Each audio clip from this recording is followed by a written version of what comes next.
Hello everyone, this is Mandeep Singh. Now you are connected with I think class. जी हाँ, एक बार फिर हम आपके साथ हैं एक नई वीडियो के साथ, जो हमारी ज्योमेट्री सीरीज की 3D सेक्शंस की एक नेक्स्ट वीडियो होने वाली है। अगर आपने पिछली वीडियोस को चेकआउट नहीं किया है तो उनको लाइक, शेयर और सब्सक्राइब के साथ जरूर देखिएगा।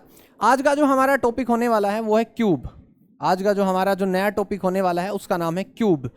क्यूब से related most of the times हमारे पेपर के अंदर एक या दो क्वेश्चंस देखे जाते हैं। PRT, KVS PRT, DSSB, DSSB PRT में, या फिर रीट के जो पीआरटी के जितने भी एग्जाम्स होते हैं उन सभी के अंदर ये चीजें देखी जाती हैं। तो देखिएगा, एक क्यूब, सबसे पहले इसकी डेफिनेशन समझते हैं। Cube is a 3 dimensional solid surface. Solid 3 dimension. सबसे पहला जो क्वेश्चन निकल के आता है वो ये आता है कि कैसा शेप है ये, कैसी शेप है ये 3 डायमेंशन। उसके बाद में 6 कॉन्ग्रुएंट। कॉन्ग्रुएंट का मतलब होता है ये वाला सिंबल कॉन्ग्रुएंसी के ऊपर लगता था, अगर आपने 10th क्लास में बड़ा अच्छे से इसको रीड किया होगा तो। स्क्वायर फेसिस, इसके 6 के 6 फेसिस सेम होते हैं। अगर आप इन 6 फेसिस को अलग अलग कर लेते हैं और एक के ऊपर एक रखने की कोशिश करेंगे तो आप देखेंगे जो 6 के 6 फेसिस हैं बिल्कुल क्या बनेंगे, डिट्टो सेम बनेंगे, बिल्कुल डिट्टो सेम बनेंगे। तो देखिए इसके अंदर जो ये हैं ये 6 फेस होते हैं, यहाँ पे 6 फेसिस होते हैं। फेसिस इसके कितने होते हैं, 6 टोटल फेसिस होते हैं 6। यहाँ पे एज होते हैं किनारे। एज क्या होते हैं, किनारे।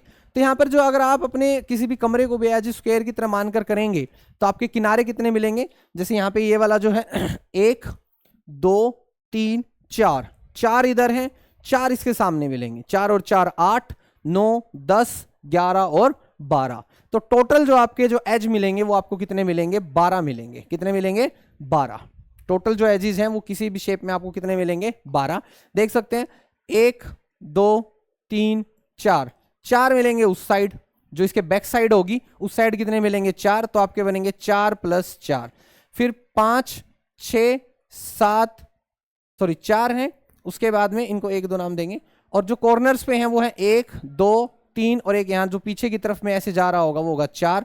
तो 4 8 और 12। टोटल जो एजिज होते हैं किनारे वो, और वर्टेक्स होते हैं कॉर्नर। कॉर्नर्स आपको मिलेंगे टोटल 8। टोटल कितने कॉर्नर्स मिलेंगे, 8 कॉर्नर्स मिलेंगे। तो आपसे पूछा जाता है कि स्क्वायर में कितने एजिज हैं, 12। वर्टेक्स कितने हैं, 8। फेसिस कितने हैं, 6। बस सिंपल सा आपको जवाब देना होता है और उसी से आपका सिलेक्शन तैयार हो जाता है। अब यहां पर देखिएगा ये दे भी रखा है इन्होंने, ए क्यूब है 6 स्क्वायर फेसिस। 6 स्क्वायर मतलब 6 के 6 फेस एक जैसे होते हैं, डिट्टो सेम, कोई बदलाव नहीं होता उनमें। 12 एजिज, 12 एज होते हैं, 12 किनारे होते हैं, और 8 वर्टिसेस होते हैं। कितने वर्टिसेस होते हैं, 8 वर्टेक्स होते हैं, 8 कोने होते हैं इसके अंदर। उसके बाद में यहाँ पे अगर हम इसके सरफेस एरिया की अगर बातचीत करते हैं, सरफेस एरिया की अगर हम बातचीत करेंगे, इसका फॉर्मूला होता है 6b का स्क्वायर 6 × b का स्क्वायर। हम यहां पे लिख सकते हैं 6 साइड का स्क्वायर। कोई a नहीं, कोई b नहीं, कुछ नहीं, 6 साइड का स्क्वायर। यहां पर हमारा क्या बनेगा, टोटल इसका क्या बनेगा, सरफेस एरिया बनेगा। बट अगर हम इसके सिर्फ ओनली 4 साइड्स का निकालना चाहते हैं, ओनली 4 साइड्स का निकालना चाहते हैं, तो ये बन जाएगा 4 साइड का स्क्वायर। यस और नो, ये बन जाएगा आपका 6 के 6 साइडों का निकालना अगर आप चाहते हैं तो 6 साइड का स्क्वायर, 6 साइड स्क्वायर। 4 साइड का निकालना चाहते हैं, 4 साइड स्क्वायर। अब जैसे एक क्वेश्चन है, मैंने कंपटीशन एग्जाम में इस क्वेश्चन को देखा था।